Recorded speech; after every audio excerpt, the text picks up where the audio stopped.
For this video, I'm going to cover the MA 162 Fall 2019 Exam 1. Okay, so for question 1, it is a sphere question with a given equation but with an unknown a. So we're supposed to find the a, and we're given that the sphere has a radius of 5 and that the x-coordinate is -1. So usually for sphere questions, you want to complete the squares and get it to a form where you have x minus something squared, uh, y minus something squared, z minus something squared equal to the radius squared. But for this question, we can kind of cheat a little. And since we know that the x coordinate is -1, so that means the x term is x plus 1 squared plus y and z and the r squared. That will be 25 since it's r's 5. But since we know that x coordinate is -1, so it's technically x minus 1 minus -1 squared, which makes it x plus 1 squared. So that is the x term in the equation. And we notice that a is bounded to the unit x term. It's not x squared or anything, so that we can just expand this, and we should get the a for a constant. So if we expand this out, x squared plus 2x plus 1. So, and this is where the x term can only place that can come from, so that this a will be 2. But you can still complete the square. You could have like um, a a over 2 squared on both sides, and try to complete the square for every turn and get a 5 over here, 25 or the other side, and you should get the same answer with a being 2. And that is B. So for question 2, we have 4 forces, and the force 4 we're trying to get is trying to cancel out the net force from force 1, force 2, and force 3. So with some physics background, we know that when you have net force 0, the force should be force 4 should be negative of the sum of the other ones. So negative of force 4 equal to force 1 plus force 2 plus force 3, since if you have net force being 0, then all the sum should be 0, and you can just move force 4 over. Oh, I didn't mean to do that, but we can just keep going. So we have force 4, the negative of it, equal to force 1 of 2i minus j plus force 2's 3j plus k plus force 3 of 4j plus 2k.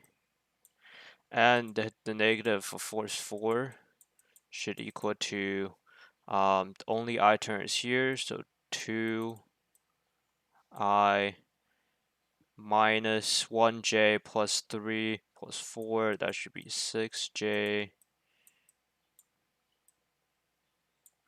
plus 3k. And that should be, so you can have the negative each, and it should be force form. But we are trying to get the magnitude, so the negative doesn't really matter here. The magnitude of force 4 would equal to the square root of 2i squared plus 6j squared plus 3k squared. Since I, j, k are unit vectors, we can just ignore them for now. So 2 squared plus 6 squared plus 3 squared and that should give 4 plus 36 plus 9, that is root 49, giving us 7, which is B again. So for question 3 is a kind of fierce theory question of how many of these expressions is meaningful. So the main thing is that when you cross, let's say, let's not have A and B. If you cross like a unit, a vector U and a V, both of these should be vectors, and the result would be a vector. However, if you dot them, of these two being has to be vectors, it will give you a scalar. So keep those in mind, and we will look at this. And for the first one, so when we so B and C being vectors, when you cross them, it should give you a vector. And then so this parentheses is a vector, so A is a vector, and this thing is a vector. So that should give you a scalar, and that should be a meaningful expression.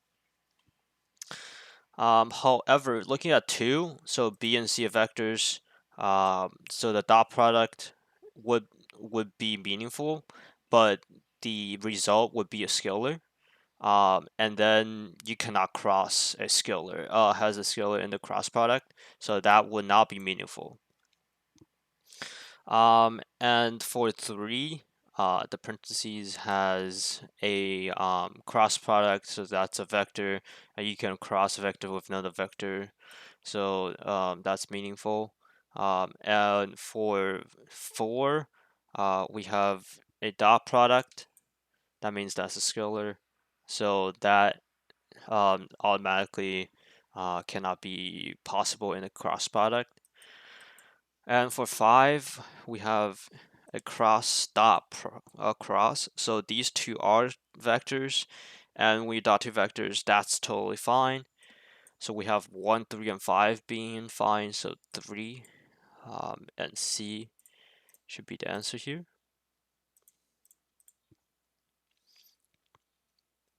Number 4.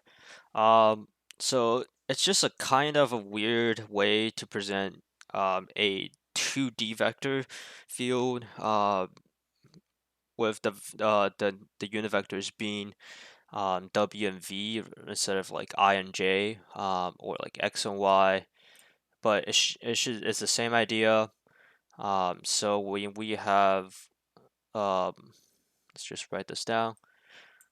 OQ, and we can count this. We move 1, 2, 3 in the V direction, and it's positive direction, so 3V minus, since it's in the negative direction of W and it's minus 1W, that will give you OQ.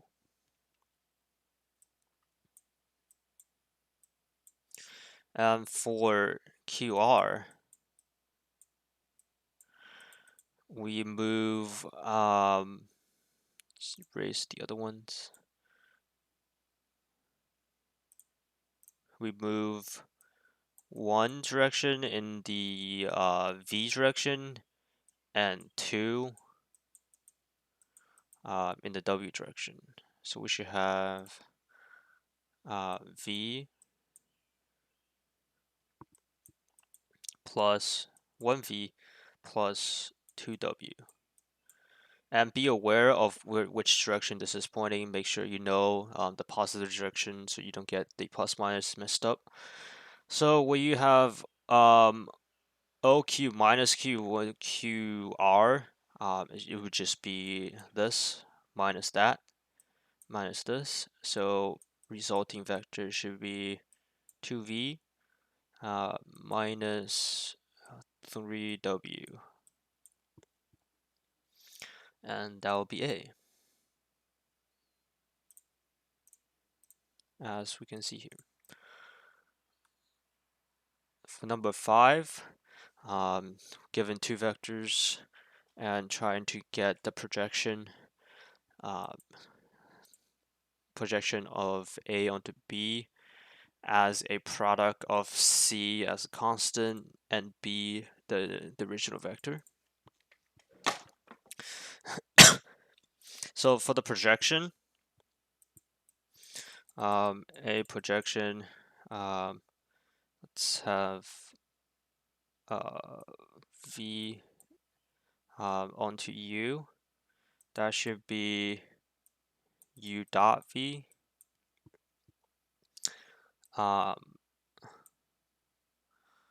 Over, let's see, U squared, the magnitude of U squared times V. No, sorry, times U.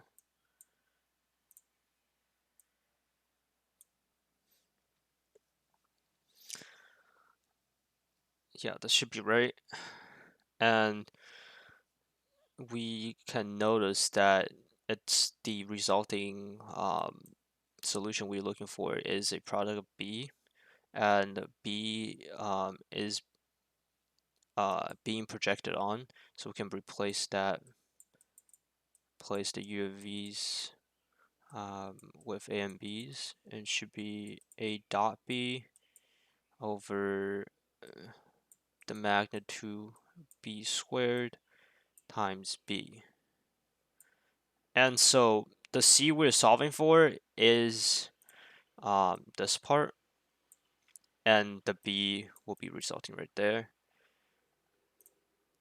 So A dot B, so it's 1, 2, 3 dot 2, -1, 2 over B magnitude of B squared.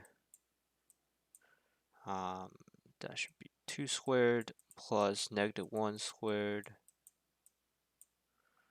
plus 2 squared, and this should equal to C. So let's solve the dot product first. On top, then we should have 2 minus 2 plus 6.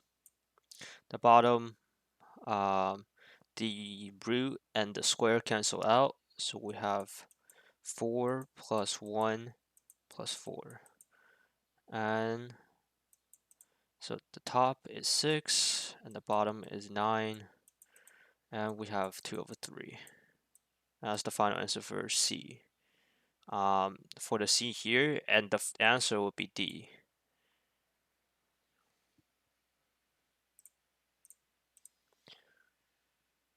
I think that was number 5, yes.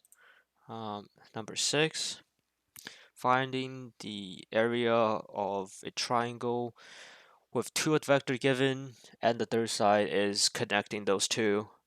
So the area of a parallelogram is given by, if you have the two sides, something like this, with vectors, then you can cross them. And the magnitude of that cross product should be the area. So this is pretty simple to prove. Since cross product is the magnitude times the magnitude of U times the magnitude of V times the sine of the angle in between. So we have that. The sine of the angle between times V, we result in the height here. So that would be just the base times height given the area of the parallelogram. And since we're looking for the area of the triangle, so the area of the triangle will actually be the cross product divided by 2. And that I think gets a lot of people. I took this test and couldn't figure it out for a long time. Um, looked back at it a couple questions later and find it. So I'm pretty grateful for it. But let's do the cross product. So we have U cross V. And for the first term, we have 2 minus 0. So we have 2. And for the second term, we have the negative of 2 minus 2, which is 0. And then the last term is 0 minus 2. So negative 2. That's the cross product. And then we need to find the magnitude for it. So the magnitude is 2 squared plus 0 squared plus negative 2 squared. And that would be root 8, which is 2 root 2. And then the area then would be 2 root 2, being the magnitude of the cross product over 2. So then the area of the triangle we're looking for would be a root 2. So the answer is 8. For number 7, this is pretty simple setup of a integration. And I just want to draw this first so we can get the bounds. So first equation is just a linear a line with the intercept y-intercept of 1, slope of 1. And the second one, there's an easy way to graph this. It's just a horizontal shift in the positive x direction of 1. So it's just a parabola like so. So I have x-intercept 1 and the y-intercept 1 too. So the lower bound is 0. That is pretty clear. The upper bound, you can solve for it. Set the y to each other. You have x plus 1 equal to x minus 1 squared. And then we expand the x minus 1 squared. We get x s squared minus 2x plus 1. Then we take a 1 out of both sides, move the negative 2x over, or plus 2x on both sides. Then we can have 3x equal to x squared. And at this point, we can see that the solution is either x equal to 0, or you can divide x on both sides and you get 3 equal to x. So those are the two solutions, and that will be the bounds. So I'll erase from here, and we know the bounds. So then let's start integration. The bounds are from 0 to 3, and the upper equation is the line of x plus 1 minus the parabola of x, x plus 1 minus x minus 1 squared dx. And now we need to expand this, and since we did it again here, we did that before, we can just copy that down. So it's x minus 1 minus x squared minus 2x plus 1, that being the parentheses. And just be aware of the parentheses with the minus. Sometimes can get a sign error can cost you a whole question, and you don't want that. So the integral is x plus 1 minus x squared plus 2x minus 1. So minus 1 plus 1 cancels out. So the integral would be, so the integral is negative x squared plus 3x dx. And I will erase some and get some more room.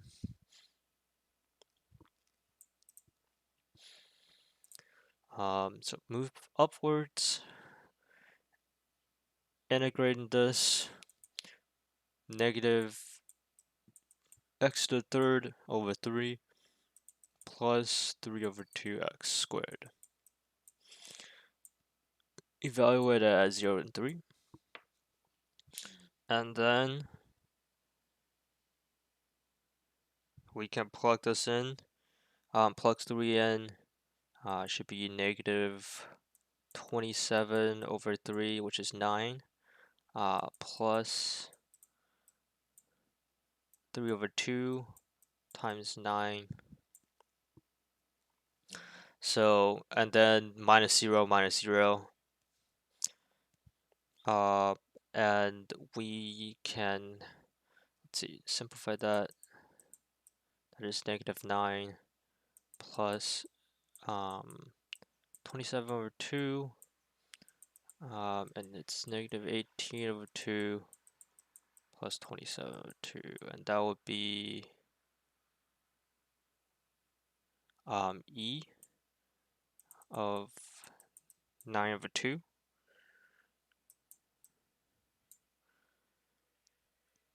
Sorry for the the order here. It goes from here to here to here. But the answer should be for number 7. Alright, number 8. So we are given y equal to e to the x. And we have it's rotating about the x-axis. Y equal to 1 being one of the bounds, and x equal to 2 being one of the bounds. So it's a good idea always to graph.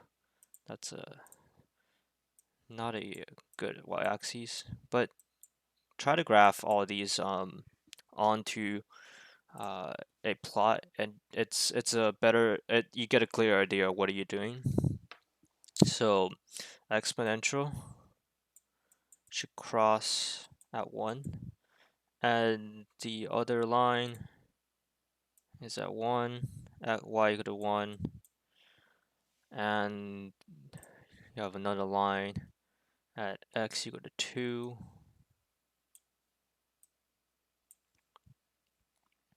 So the region you're looking for is here,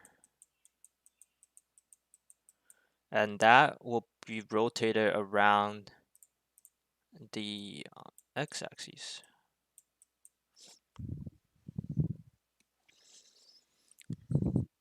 So so we have to use the washer method, and let's move this down a little.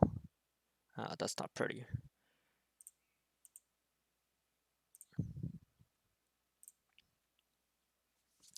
But when you look at all the ancillary choices, you would notice that you don't have to actually solve for the volume, you just have to set it up. So we can just talk about this being how to set this up. So using washer, it's pi integral of r squared, or rather it should be r1 squared minus r2 squared. And that would be dx for this question, since it's revolving around the x-axis, and you're using washer. And the larger radius r1 in this question would be the exponential function, since it's on top, and we have the smaller y-axis, the radius will be y equal to 1, the yellow line here. So if we plug that in, it will be e to the x squared minus 1 squared. And that, if you don't know what that is, you can always just separate the square out, and that should be pretty clear. It's e to 2x, and then that will be e to 2x minus 1 being inside the integral. So that would be C here. And the bounds, sometimes you can just look at the bounds and make sure it's correct. That this solid is from 0 to 2, so you can just eliminate that. That's not right. And I think, yeah, E has the bounds right, but B and D will be out as soon as you see the bounds. But A is C.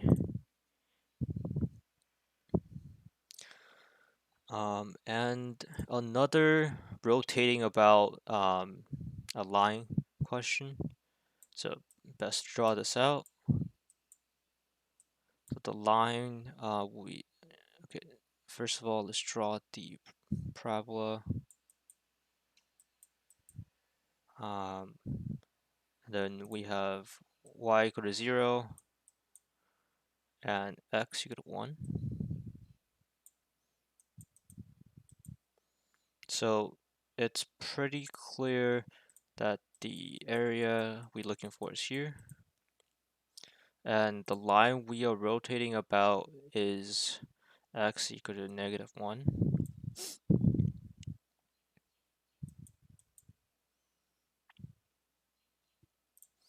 So for these, if we for my personal preference, when I'm asked to rotate about like x equal to something line, I usually like to use the uh the shell method. That's the word I'm looking for. It's simpler because you don't have to convert all the things to x equal to something y, and you have to have dx in the shell method. So that's what I'm gonna go for here. So shell method, 2 pi outside, and the bounds should be 0 to 1 from here to here, and we have the shell method is the radius times the height, which is the y here, is x squared dx. And we'll have x to the third.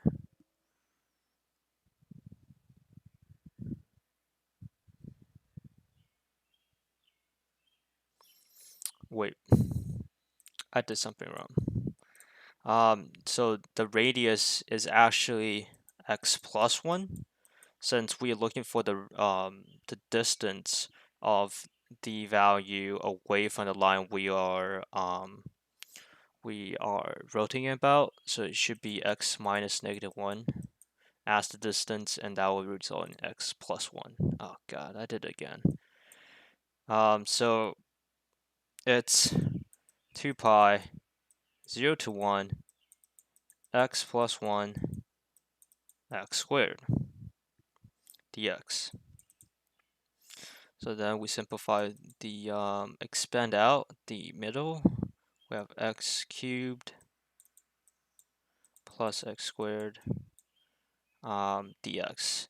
And when we integrate this, it should be 2 pi of 1/4 x to the 4th plus x to the 3rd over 3. All of that evaluated at 1 and 0. So then we can have just plug 1 in, and it's 2 pi times 1/4 plus a third minus 0 minus 0, and that is 2 pi times 7 over 12, and that's 7 pi over 6. Option B for number 9. So question 8 has a it's kind of weirdly worded, but we can still draw out. So we have a triangle. I guess this is a.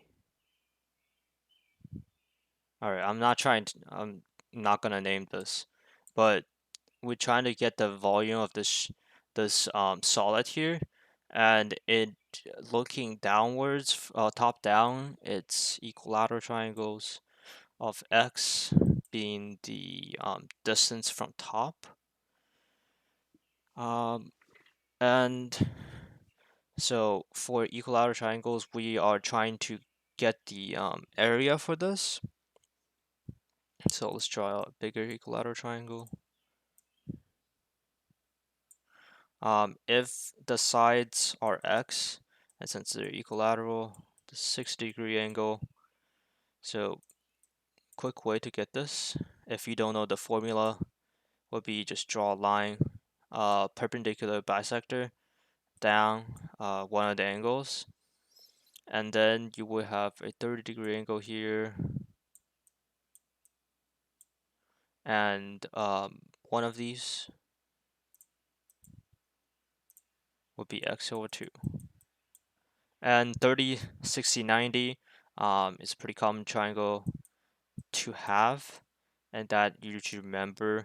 So this height here is actually root 3 times the shorter side in this triangle.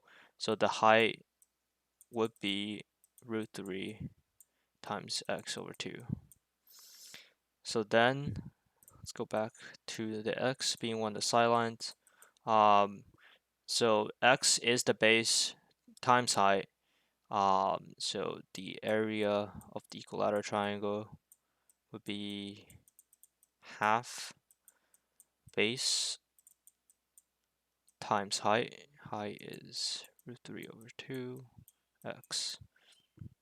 And so the area would equal to root 3 x squared over 4. Something, if you want to remember, that's pretty useful from time to time. Just keep in the back of your head if that happens again. You should know it's something to do with root 3 and like a 4. So let's just keep that. Erase all the others. But for the volume of the solid, we essentially stacking all the areas of these triangles. So we are integrating. Oh God. Integrating from 0 to 3 being the height of the solid, the area of each, the equilateral triangles, and dx will give it the height. Now we can erase this and try to solve this. So integrating this, we will have root 3 over 3 times 4, root 3 over 12 x cubed, evaluated from 0 to 3. And that we go to do root 3 times 27 over 12, and that will be like minus 0, so we don't have to worry about that. And so 3 cancels out top and bottom, 9 root 3 over 4, that's a 3, which would be give us E for question 10. Moving on to 11. So trying to compress, or rather stretch the string. Physics question. Be aware that the natural length of the string, the spring, is 5 meters. So we have the force needed. So force equal to kx, being the spring constant and the length stretched. So the force we have is 25 newtons, and k we don't know, times 10 minus 5 would be the length is stretched. So in that case, k would be 25 divided by 5, which is 5 newton per meter. And so we try to solve the work of the spring from 5 to 6. It's pretty nice that it's from 5 to 6. Then you have to you don't have to do integral for this, since if it's from 6 to 7, integral might help a little. But so the work equal to half kx squared, or the energy stored, the change in energy would be like kx1 minus kx2, but since we are starting from the natural length, it's just the energy stored equal to the work. So the work we're looking for would just be 1/2 5 times the length stretched, which is 1 squared, and that would be 5/2. But if you're looking to integrate this, so we have the force of kx and the energy or the work is the integration of force over distance being x here, and then you have 0 to 1 here, since you're looking for the distance that's stretching, and that should give you the same answer of 5/2, which is D. We're on the last question. It is trying to solve for the length of a curve. So L, the length of curve, is the integral of 1 plus using G here. So G prime squared dx. So we are, so Dr. Chen's being pretty nice, giving us the G prime here, so we don't have to solve for it. And we can just plug this right in here. And we know the bounds as well from 0 to pi over 4. Plug it in. Square root of secant square, secant to the 4th, x minus 1, all of that squared. Simplify more. So just gonna look for the integrand here. So it's the root of 1 plus root and the square cancel out.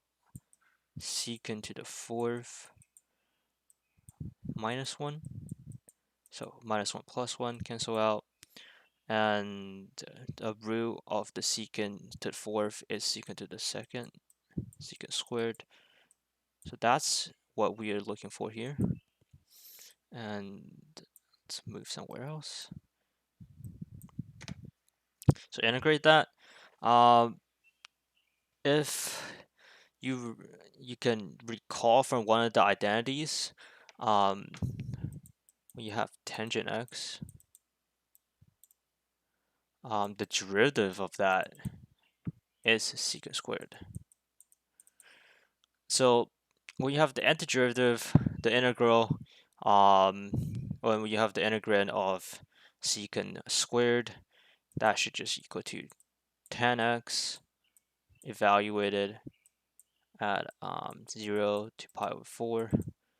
So that equal to pi over 4. 10 pi over 4 is 1045. It's 1 minus 10 of 0 is 0. So the answer will be 1.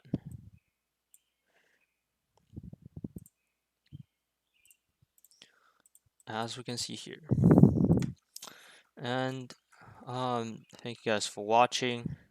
I'll probably do more into probably fall 2018 for each of these. Leave a down comment if you have any questions, and I will see you in the next video.